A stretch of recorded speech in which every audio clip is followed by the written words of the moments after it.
If there is one thing clear from Tuesday's primaries, it is this, that women candidates are breaking all kinds of records. 182 women in both parties won their primaries in the U.S. House race.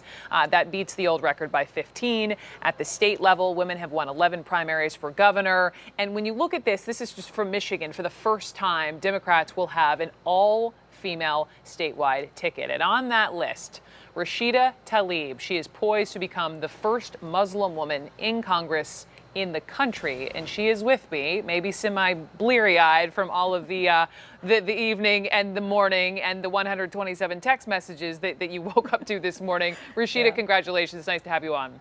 No, thank you so much, Brooke. So by all intents and purposes, you will become the first female Muslim elected, to Congress in this country. And what an honor that is. But it's also, that's a lot to carry. You tell me what that feels like. It feels like a ton of bricks, but at the same time, I don't know, I think being the eldest of 14 children, I think I can take anything else that comes up.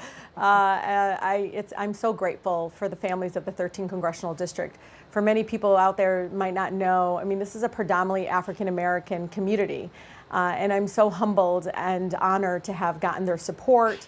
And they have really truly believe in what I stand for, which is really believing that everyone deserves to live in a just, fair society.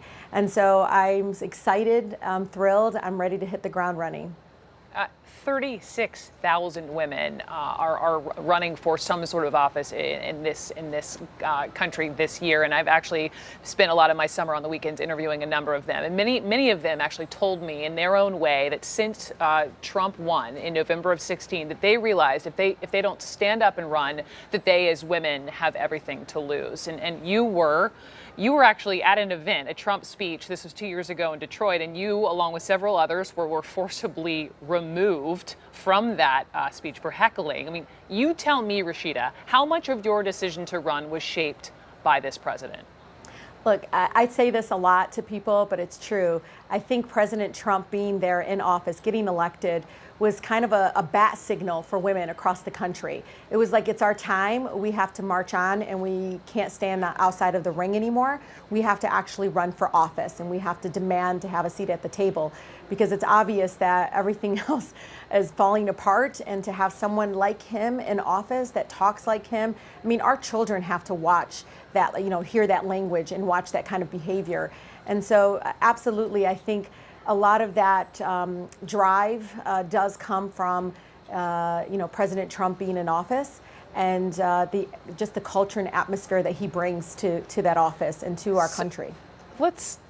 Let me talk about your party, though, because Democrats, they're obviously hoping to take the House back this fall, but there's been this battle brewing within the Democratic Party because you have this farther left, Bernie Sanders, Alexandria Ocasio-Cortez, wing, and then more establishment Democrats. And the wing that really, endorsed you lost out last night. And I'm wondering, why do you think that your progressive message doesn't seem to be resonating with Democratic voters?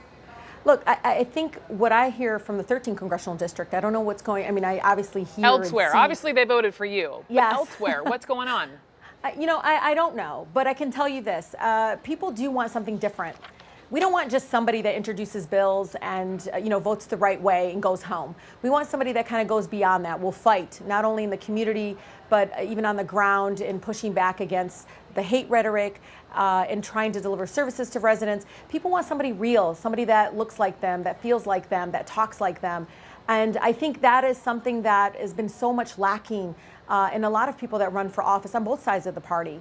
And I'm really thrilled that people haven't changed, the way I look or dressed or the way I talk. And they feel like someone like them is now going to represent them in Congress. And I think that's what's lacking. People talk about messaging. They talk about all these other things that I think don't matter as much as getting someone that has gone through the same challenges, that can sense really why it's so important that we have a much better, better fighter and advocate for them in Congress. Well, Rashida Tlaib, congratulations again, and thank you so much. Thank you.